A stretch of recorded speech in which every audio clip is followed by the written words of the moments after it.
ആലമരത്തിന്റെ നിഴലിൽ മറഞ്ഞിരിക്കുന്നു ഒരു ഭയങ്കരമായ രഹസ്യം. ജാനിയുടെ നൃത്തത്തിൽ മറഞ്ഞിരുന്നു ഒരു പ്രതികാര ചിന്ത. ഗ്രാമത്തിലെ ഓരോ മനുഷ്യന്റെ പുറകിലും അവന്റെ നിഴൽ ചുറ്റിക്കൊണ്ടേയിരുന്നു. സത്യം കണ്ടുപിടിക്കാൻ ചെന്ന കുമാറും അതേ പാതയിൽ കാണാതെയായി. മഹാപൂജയുടെ രാത്രിയിൽ അവനും ജാനിയുടെ നൃത്തത്തിൽ മൂഴ്കിപ്പോയി. കുമാറും രക്ഷിതയും ട്രെയിനിന്റെ ഒരു ബോഗിയിലിരിക്കുകയാണ്. അവർ രണ്ടുപേരും കുമാറിന്റെ ഗ്രാമമായ ബഗാരിയിലേക്ക് പോവുകയാണ്. രക്ഷിത ആ യാത്ര ഉല്ലസിച്ചുകൊണ്ട് വരികയാണ്. ജനാലയുടെ വെളിയിൽ മാറിക്കൊണ്ടുവരുന്ന ആ കാഴ്ചകൾ കണ്ട് മുഖത്ത് ഒരു ചെറിയ പുഞ്ചിരി വരുന്നു. പക്ഷേ കുമാർ വളരെ ശാന്തനായി എന്തോ നഷ്ടപ്പെട്ടതുപോലെ ഇരുന്നു. അവന്റെ ഈ ശാന്തതയാണ് രക്ഷിതയെ വല്ലാതെ വിഷമത്തിലാക്കിയത്. എന്തുപറ്റി നിനക്ക്? ഞാൻ നിന്റെ അമ്മയെ കാണണമെന്ന് പറഞ്ഞതു മുതൽ നീ വളരെ നിശബ്ദനായിരിക്കുന്നു. എന്താ, ഞാൻ അവരെ കാണുന്നതിൽ നിനക്ക് ഇഷ്ടമില്ലേ? കാര്യം അതല്ല, ഞാൻ എൻ്റെ ഗ്രാമത്തിലേക്ക് പോകാൻ ഇഷ്ടപ്പെടില്ല. ദേ നോക്ക്, നിനക്കൊന്നറിയാമോ നീ എത്ര ഭാഗ്യശാലിയാണെന്ന്? നിനക്കെന്ന് പറയാൻ ഒരു ഗ്രാമമുണ്ട്. ഇതില് സന്തോഷിക്കാനായിട്ട് ഏതുള്ളത്? എന്താണുള്ളതെന്നോ? എനിക്ക് പറയാൻ ഒരു ഗ്രാമം പോലുമില്ല.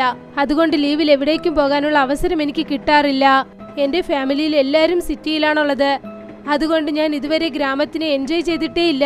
പക്ഷെ ഇപ്പോൾ ഞാൻ അവിടേക്ക് വരുന്നില്ലേ, അതുകൊണ്ട് നന്നായി എൻജോയ് ചെയ്യാൻ പോകുന്നു. പക്ഷേ ഞാൻ പറഞ്ഞത് ഓർമ്മിച്ചോളൂ. എന്താണ്? ഷേടാ, നീ ഇത്ര വേഗമായിട്ട് മറന്നുപോയി? ആ ശരി ശരി, ഓർമ്മയുണ്ട്. നമ്മൾ അവിടെ നിന്നും 3 ദിവസത്തിൽ തിരികെ വരാം. ഞാൻ അവിടെ തനിച്ചു പുറത്തു പോകില്ല. പിന്നെ ആരോടും ഒരുപാട് സംസാരിക്കില്ല. Good girl. അതിന് രക്ഷിത ഉടനെ ചിരിച്ചു. കുമാർ ഉടനെ ശരിയെന്നതുപോലെ തന്റെ തല അനക്കി. ട്രെയിൻ വേഗത്തിൽ മുന്നോട്ട് പോവുകയാണ്. അവരുടെ യാത്രയും മുന്നോട്ട് പോയിക്കൊണ്ടിരിക്കുകയാണ്. മറ്റൊരു വശത്ത് ഒരു മരപ്പെട്ടി മൂടിയിരിക്കുകയായിരുന്നു. അവർ കുമാറിന്റെ ഒരു ഫോട്ടോ കയ്യിലെടുത്തു. എന്നിട്ട് അവർ അത് നോക്കി കരയാൻ തുടങ്ങി. കുറച്ചു സമയത്തിന് ശേഷം അവർ അവിടെ നിന്നും പോയി. കമലി അവിടെ നിന്നും അവിടെയുള്ള ഒരു ആലമരത്തിനടിയിലേക്ക് വന്നു. അവർ ആ കുമാറിന്റെ ഫോട്ടോ കൊണ്ടുവന്ന് ആ മരത്തിനടിയിൽ വെച്ചു. എന്നിട്ട് വെള്ളത്തിൽ കുങ്കുമം കലക്കി ആ ഫോട്ടോയിൽ കുമാറിന്റെ മുഖത്ത് മുടി വരയുന്നത് പോലെ ആ കളർ പൂശി. ഇത് ചെയ്ത് കഴിഞ്ഞതും തന്നെ അവർ എണീറ്റ് കുറച്ചു സമയം ആ ഫോട്ടോ നോക്കിക്കൊണ്ടേ നിന്നു. മറ്റൊരു വശത്ത് കുമാറും രക്ഷിതയും ബസ് സ്റ്റാൻഡിലേക്ക് വന്നെത്തിയിരുന്നു. അവർ തന്റെ സാധനങ്ങൾ കയ്യിലെടുത്തു. എന്നിട്ട് ഗ്രാമത്തിലേക്ക് നടന്നു ചെല്ലാൻ തുടങ്ങി. ഗ്രാമത്തിൽ എന്തോ ഒരു ശബ്ദം കേൾക്കുന്നുണ്ടായിരുന്നു. അത് കേട്ടപ്പോൾ രക്ഷിതയ്ക്ക് എന്തോ വ്യത്യാസമായി തോന്നി.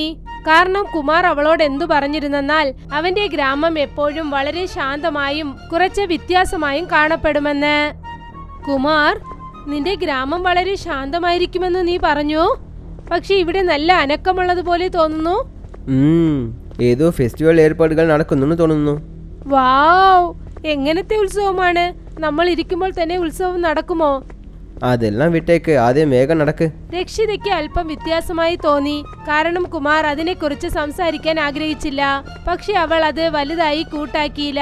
അവനോടൊപ്പം അവൾ മുന്നോട്ട് നടന്നു പോവുകയായിരുന്നു. കുറച്ചു സമയത്തിന് ശേഷം കുമാറും രക്ഷിതയും വീട്ടിനകത്തേക്ക് വന്നു. അവന്റെ അമ്മ കമലി അവനെ നോക്കി. നിറഞ്ഞിരിക്കുന്ന കണ്ണുകളോടെ അവർ തന്റെ മകനെ കെട്ടിപ്പിടിച്ചു. എന്നിട്ട് അവന്റെ തോളത്ത് ചെറുതായി തട്ടി. അത് ശരി, ഇത്രയും ദിവസം നീ എവിടേക്കാ പോയത്? നിനക്ക് ഈ ഗ്രാമത്തിന്റെ ഓർമ്മ പോലും വന്നില്ലേ? അങ്ങനെ ഒന്നുമില്ല അമ്മേ, ഞാനിപ്പോൾ വന്നല്ലേ. ഇപ്പോൾ കുറച്ച് ദിവസത്തിലേക്ക് ഞാൻ നിങ്ങളോടൊപ്പമാണ് ഇരിക്കാൻ പോകുന്നത്. കമലി കുറച്ച് പുറകിലോട്ട് ചെന്നു. എന്നിട്ട് അവിടെ നിൽക്കുന്ന രക്ഷിതയെ നോക്കി. കുമാർ തന്റെ അമ്മയ്ക്ക് രക്ഷിതയെ പരിചയപ്പെടുത്തി കൊടുത്തു. അമ്മേ, നമസ്കാരം അമ്മേ. അമ്മേ, ഇത് രക്ഷിത ആണ്. ഞാൻ ഇവളെ പറ്റി നിങ്ങളുടെ അടുത്ത് പറഞ്ഞല്ലേ, ഞങ്ങൾ കല്യാണം കഴിക്കണമെന്ന് വിചാരിക്കുന്നുണ്ട്. പക്ഷേ മോനെ, ഈ കല്യാണം... എന്താ അമ്മേ, നിങ്ങൾ അതൊക്കെ വിട്ടേക്ക്. ആദ്യം നിങ്ങളുടെ കൈ കൊണ്ട് നന്നായിട്ട് ഭക്ഷണം ഉണ്ടാക്കി തരൂ. എനിക്ക് ഒരുപാട് വിശക്കുന്നുണ്ട്. കുമാർ തന്റെ അമ്മയോടൊപ്പം അകത്തേക്ക് ചെന്നു. പക്ഷേ രക്ഷിത അവിടെ തന്നെ നിൽക്കുകയായിരുന്നു. അവൾക്ക് മനസ്സിലായി കുമാർ തന്നിൽ നിന്നും എന്തോ മറയ്ക്കുകയാണെന്ന്. പക്ഷെ അവൾ ഇക്കാര്യം വലുതായി കണക്കാക്കിയില്ല. അവൾ അവിടെ തന്നെ നിൽക്കുകയായിരുന്നു. രാത്രി രക്ഷിത കമലിയോടൊപ്പം ബെഡിൽ കിടക്കുകയായിരുന്നു. അവൾക്ക് ഉറക്കം വന്നില്ല. അതുകൊണ്ട് അവൾ തിരിഞ്ഞു കിടക്കുകയായിരുന്നു. കുറച്ചു സമയത്തിന് ശേഷം അവൾ എണീറ്റ് കമലിയെ നോക്കാൻ തുടങ്ങി. കമലി നല്ല ഉറക്കത്തിലായിരുന്നു. അവൾ പതുക്കെ ബെഡിൽ നിന്നും താഴേക്കിറങ്ങി. എന്നിട്ട് ലിവിംഗ് റൂമിലേക്ക് ചെന്നു. അവിടെയാണ് കുമാർ ഉറങ്ങിക്കൊണ്ടിരുന്നത്. അവൾ അവനെ നോക്കി.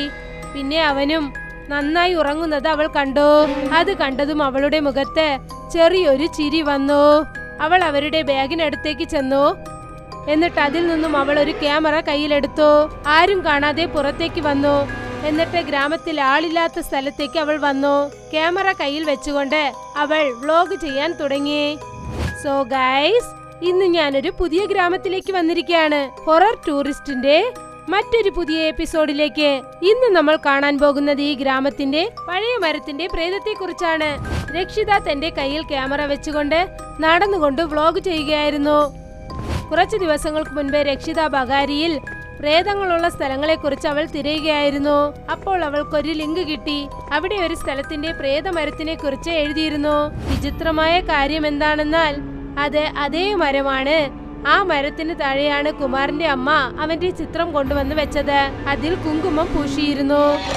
കുറച്ചു സമയത്തിന് ശേഷം രക്ഷിത പതിയെ നടന്ന് ആ ആലമരത്തിനടിയിൽ വന്നെത്തി. അവൾ എല്ലാ വശത്തും ചുറ്റി നോക്കി. എന്നിട്ട് വീണ്ടും തന്റെ ക്യാമറ കയ്യിലെടുത്തു. രക്ഷിത കയ്യിൽ ക്യാമറ വെച്ചുകൊണ്ട് ആ ആലമരത്തിനരികിൽ നിന്നുകൊണ്ട് വീഡിയോ റെക്കോർഡ് ചെയ്യാൻ തുടങ്ങി. ഇപ്പോൾ നമ്മൾ വന്നിരിക്കുന്നത് അതേ മരമാണ്. ഈ മരത്തിനാണ് ഗ്രാമത്തിലെ ജനങ്ങൾ പ്രേതമരമെന്ന് പറയുന്നത്. വരൂ, നമുക്കിതൊന്ന് ചുറ്റി നോക്കാം. അതുമൂലം നമുക്ക് മനസ്സിലാക്കാം ശരിക്കും ഇതിൽ എന്തെങ്കിലും ഉണ്ടോ എന്ന്. രക്ഷിത ആ മരത്തിനെ ചുറ്റി ചുറ്റി വന്ന് അതിന്റെ ഘനമുള്ള ശാഖകളെ നോക്കി. പക്ഷെ അവൾക്ക് അതിലൊന്നും തന്നെ കാണാൻ സാധിച്ചില്ല. അവൾ ആ മരത്തിന്റെ അടിഭാഗം റെക്കോർഡ് ചെയ്യുമ്പോൾ അപ്പോഴാണ് അവൾക്ക് അവിടെ നിന്നും ഒരു പേപ്പർ കിട്ടിയത്. വളരെ ആകാംക്ഷയോടെ അവൾ താഴേക്ക് കുനിഞ്ഞു. അത് കയ്യിലെടുത്തു. എന്നിട്ട് വളരെ ശ്രദ്ധയോടെ അത് നോക്കി. പെട്ടെന്ന് അവളുടെ കണ്ണുകൾ നിലച്ചുപോയി. കാരണം അത് മറ്റാരുമല്ല, അത് കുമാറിന്റെ ഫോട്ടോയായിരുന്നു. അതിന് ഒരു പെണ്ണിനെ പോലെ നിറം പൂശിയിരുന്നു. ഇത് കണ്ടിട്ട് രക്ഷിത ശരിക്കും പേടിച്ചുപോയി. എന്നിട്ട് അവൾ ഉടനെ തിരിച്ച് വീട്ടിലേക്ക് പോകാൻ തുടങ്ങി. പോകുന്ന വഴിയിൽ അവൾ ഒരു വയസ്സായ മുത്തച്ഛനെ കണ്ടു. അവൾ ചെന്ന് അദ്ദേഹത്തെ ഇടിച്ചു. എന്നിട്ട് ശകലം പേടിച്ച് പുറകിലോട്ട് അവൾ ചെന്നു. മോളെ, നീ ആരാണ്? പിന്നെ ഇവിടെ എന്താണ് ചെയ്യുന്നത്? ഞാൻ ഇവിടെ അടുത്ത ഗ്രാമത്തിൽ എന്റെ ഫ്രണ്ടിന്റെ വീട്ടിലേക്ക് വന്നിരിക്കുകയാണ്. അത് ശരി, നിങ്ങൾ ആരാണ്? ഞാൻ ഈ ഗ്രാമത്തിന്റെ പണ്ഡിതരാണ്. ഈ മരം ശപിക്കപ്പെട്ട കാര്യം നിനക്കറിയില്ലേ? രാത്രി സമയത്ത് ഇവിടെ വരാൻ പാടില്ല, നിനക്കറിയില്ലേ? ആ, അത് ഞാൻ വഴി അറിയാതെ വന്നതാണ്. ഞാൻ പോവുകയാണ്. അവൾ മുൻപിലോട്ട് നടന്നു ചെന്നപ്പോൾ ആ വയസ്സായ ആള് അവളുടെ കയ്യിൽ നന്നായി മുറുകെ പിടിച്ചു. രക്ഷിത തിരിഞ്ഞ് അദ്ദേഹത്തെ നോക്കി. നിങ്ങൾ എന്തായി കാണിക്കുന്നത്? എനിക്ക് ഒരു കാര്യം അറിയണം. നീ ഇവിടെ നിന്ന് ഏതിനെയും നിന്റെ കയ്യിൽ എടുത്തില്ലല്ലേ? ഞാൻ ഇവിടെ നിന്നും ഒന്നും എടുത്തിട്ടില്ല. എന്നെ പോകാൻ അനുവദിക്കോ? അവൾ നുണ പറഞ്ഞു. കാരണം കുമാറിന്റെ ഫോട്ടോ അവൾ തന്റെ കയ്യിലെടുത്തു. അവൾ അദ്ദേഹത്തിന്റെ കൈ തട്ടിവിട്ടിട്ട് വളരെ വേഗതയിൽ അവിടെ നിന്നും നടന്നു ചെല്ലാൻ തുടങ്ങി. ആ വയസ്സായ ആള് അവിടെ തന്നെ നിൽക്കുകയായിരുന്നു. പിന്നെ അവൾ പോകുന്നത് നോക്കിക്കൊണ്ടേയിരുന്നു. അടുത്ത ദിവസം രാവിലെ കുമാറിന്റെ അമ്മ കമലി മണ്ണടുപ്പിൽ പാചകം ചെയ്യുകയായിരുന്നു. അപ്പോഴാണ് രക്ഷിത റൂമിൽ നിന്നും പുറത്തേക്ക് വന്നത്. കമലി അവളെ ഒന്ന് തിരിഞ്ഞു നോക്കി. എന്താ പൊന്നുമോളെ, നീ എണീറ്റോ? അതെ അമ്മേ. അത് ശരി, നീ നന്നായി ഉറങ്ങിയോ? അതെ അമ്മേ, ഞാൻ നന്നായി ഇന്നലെ ഉറങ്ങി. ശരി, നല്ല കാര്യം. എന്നാൽ ഇപ്പോൾ പറ, നീ ഏത് സിറ്റിയിലാണ് താമസിക്കുന്നത്? ഞാൻ മുംബൈയിൽ നിന്നാണ് വന്നിരിക്കുന്നത് അമ്മേ. അമ്മേ, ഞാൻ നിങ്ങളോടൊരു കാര്യം ചോദിക്കണം. ചോദിക്കുമോളെ, നീ ചോദിക്കേ. തലേ ദിവസം രാത്രി രക്ഷിത ആ മരത്തിനടിയിൽ നിന്നും എടുത്ത ഫോട്ടോ കമലിയുടെ മുൻപിൽ അവൾ കാണിച്ചു. ആ ഫോട്ടോ കണ്ടതും കമലി വളരെ ദേഷ്യത്തോടെ എണീറ്റ് നിന്നു. എന്നിട്ട് അവളുടെ കൈകളൊക്കെ വിറയ്ക്കാൻ തുടങ്ങി. നീ എന്താണ് ഈ കാണിച്ചു വച്ചിരിക്കുന്നത്? അമ്മേ, ഇതെന്താണ്? ഇതാരാണ് ചെയ്തത്? കമലി തന്റെ തല ചുമരിൽ കൊണ്ടുപോയി ഇടിച്ചു.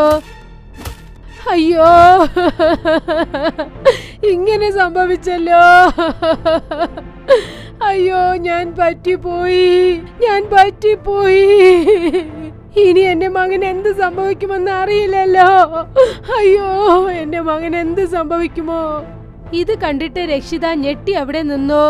കുറച്ചു സമയത്തിന് ശേഷം കുമാർ തന്റെ അമ്മ കരയുന്ന ശബ്ദം കേട്ട് പുറത്തേക്ക് വന്നു. അവൻ അവരെ സമാധാനിപ്പിക്കാനായി ശ്രമിച്ചു. അമ്മേ, നിങ്ങൾക്ക് എന്താ പറ്റിയത്? നിങ്ങൾ എന്തിനാ ഇങ്ങനെയൊക്കെ ചെയ്യുന്നത്? മോനെ, കഴിഞ്ഞ വർഷം ഏത് ശാപം നിന്റെ അച്ഛന്റെ ജീവൻ എടുത്തോ, ഞാൻ അത് ഇല്ലാതാക്കാൻ വേണ്ടി ആ ആലമരത്തിനടിയിൽ ചെന്ന് നിനക്ക് പൂജ ചെയ്തുകൊണ്ട് വന്നു. ഇന്നലെയാണ് ഞാനത് ചെയ്തത്. പക്ഷേ ഈ പെണ്ണ് അത് നശിപ്പിച്ചു കളഞ്ഞു മോനെ. എല്ലാം നശിച്ചു കഴിഞ്ഞു മോനെ, എല്ലാം തന്നെ നശിച്ചു പോയി. കുമാർ രക്ഷിതയെ നോക്കി.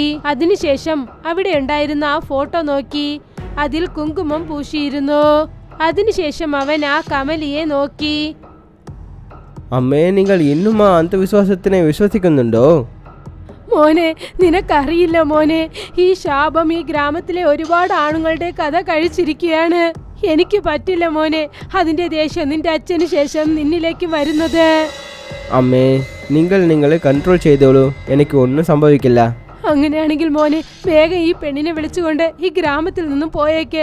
നിനക്കൊന്നും ആകരുതെന്നാണ് ഞാൻ ആഗ്രഹിക്കുന്നത് മോനെ. എനിക്ക് ഒന്നും സംഭവിക്കില്ല അമ്മേ, ഒന്നും സംഭവിക്കില്ല. കുമാർ തന്റെ അമ്മയെ വിളിച്ചുകൊണ്ട് അവരുടെ റൂമിലേക്ക് ചെന്നു. രക്ഷിത അവിടെ തന്നെ നിൽക്കുകയായിരുന്നു. പക്ഷെ അവൾക്കൊന്നും മനസ്സിലായില്ല എന്താണ് ഇവിടെ സംഭവിക്കുന്നതെന്ന്. കുറച്ചു സമയത്തിന് ശേഷം കുമാർ ആ ഹാളിലേക്ക് വന്നു. എന്നിട്ട് രക്ഷിതയുടെ അടുത്ത് ചെന്ന് ഇരുന്നു. ഇവിടെ എന്താണ് നടക്കുന്നത് കുമാർ? ഐ എം സോറി, ഞാൻ ഈ കാര്യത്തിനായി നിന്നിടത്ത് മറച്ചു വെച്ചിരുന്നു. അതുകൊണ്ടാണ് ഞാൻ ഇവിടെ വരാൻ ഇഷ്ടപ്പെടില്ല. പക്ഷെ കാര്യം എന്താണ്?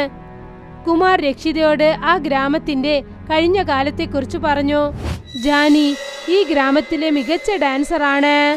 അവന്റെ ആ ചെറിയ നൃത്തം വളരെ പ്രസിദ്ധമായിരുന്നു. അവനെ ഗ്രാമത്തിൽ നടക്കുന്ന ഓരോ ഫംഗ്ഷനും നൃത്തം കളിക്കാനായി വിളിക്കുമായിരുന്നു.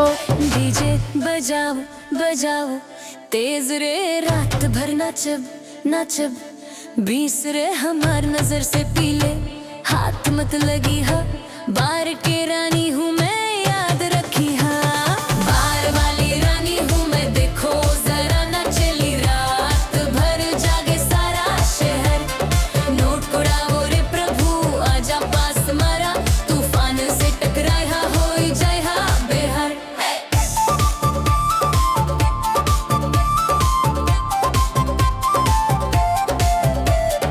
राजा देखे ले रहे चुप चुप के आवा आंखों से इशारा करी होश उड़ावा दुपट्टा उड़ावेली हवा सुन ले ई बावा हमार कमरिया पे नजर सबके जावा डीजे बजा बजा तेज रे रात भर नाचा नाचा 20 रे हमार नजर से पीले हाथ मत लगी हा बार के रानी हूँ मैं याद रखी हा അവൻ തൻ്റെ വരുമാനത്തിൽ ഒരു പെരിയ ഭാഗത്തിനെ ഗ്രാമത്തിലെ പാവപ്പെട്ട കുട്ടികൾക്ക് ഭക്ഷണം പിന്നെ വസ്ത്രങ്ങൾ വാങ്ങാനായിട്ട് ചെലവ് ചെയ്യും. എല്ലാം നന്നായിട്ടാണ് പോയിക്കൊണ്ടിരുന്നത്. പിന്നെ ഗ്രാമത്തിലെ ഇരിക്കുന്ന ഒരു പെൺകുട്ടി ആസ്താവിനെ പ്രണയിക്കാൻ തുടങ്ങി. ഗ്രാമത്തിലെ ആൾക്കാർക്ക് ഇതിനെ ഒട്ടും ഇഷ്ടമില്ലായിരുന്നു.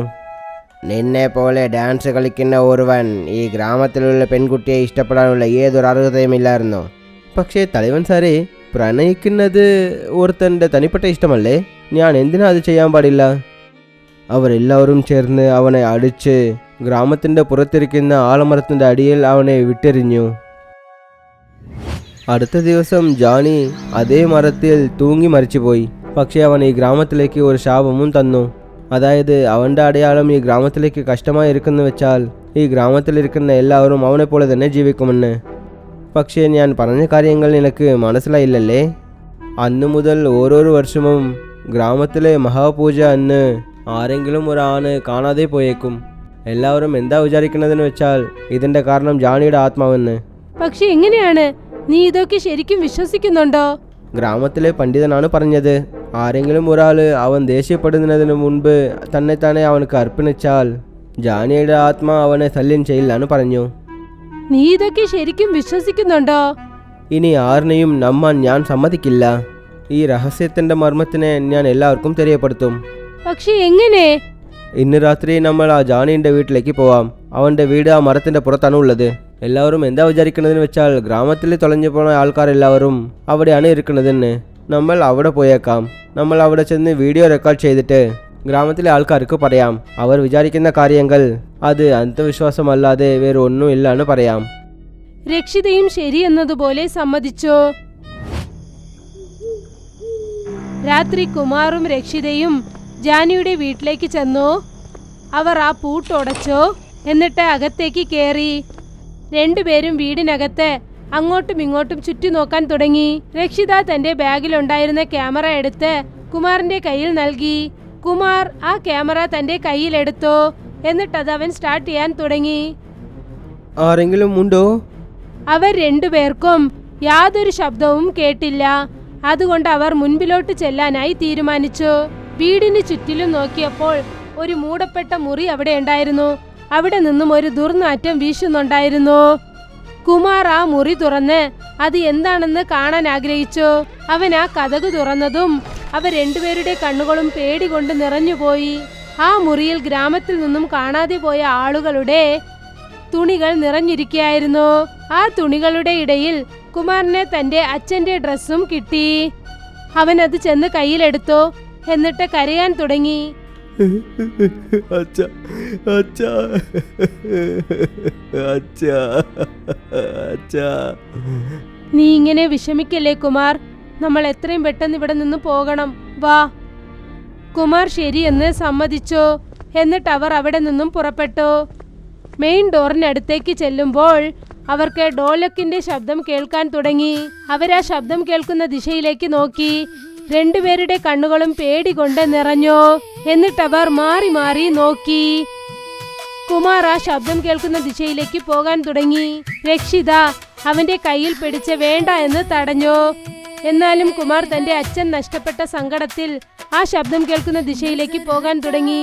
ആ ശബ്ദം ആ വീടിന്റെ പുറകിലുള്ള ലാണിൽ നിന്നാണ് കേട്ടത്. കുമാറും രക്ഷിതയും ആ സ്ഥലത്തേക്ക് ചെന്നതും തന്നെ പേടി കൊണ്ട് അവരുടെ കണ്ണുകളൊക്കെ നിറഞ്ഞുപോയി.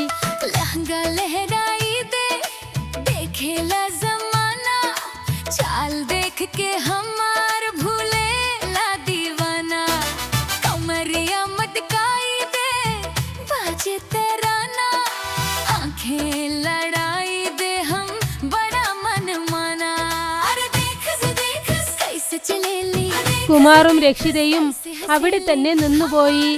എന്നിട്ട് ഇതൊക്കെ നോക്കുകയായിരുന്നു.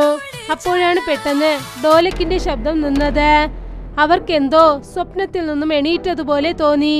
അവിടെ എന്താണ് സംഭവിക്കുന്നതെന്ന് അവർ മനസ്സിലാക്കുന്നതിന് മുൻപ് അതിനകത്ത് സമയം കടന്നുപോയി. ജാനി അവർ രണ്ടുപേരെയും ശ്രദ്ധിച്ചു. അവൻ അവരുടെ അടുത്തേക്ക് വന്നു. രണ്ടുപേരും പേടിച്ച് വീടിന്റെ മെയിൻ ഡോറിലേക്ക് ഓടി. കുമാർ രക്ഷിതയുടെ പുറകെ ഓടാൻ തുടങ്ങി. രക്ഷിത അവിടെ നിന്നും പുറത്തേക്ക് ചെന്നു. പക്ഷേ കുമാറിന് പുറത്തേക്ക് വരാനായില്ല. ജാനിയുടെ ആത്മാവ് കുമാറിനെ പിടിച്ചു. അവിടത്തെ ക്യാമറയിൽ ജാനി തന്റെ നൃത്തം കളിക്കുന്ന രൂപത്തോടെ അതിൽ കാണപ്പെട്ടു. ആരെ കൊണ്ടും തപ്പിക്കാൻ പറ്റില്ല.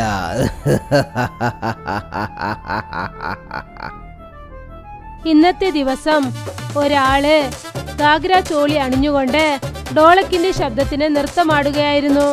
അവൻ തുടർന്ന് ആടിക്കൊണ്ടേയിരുന്നു.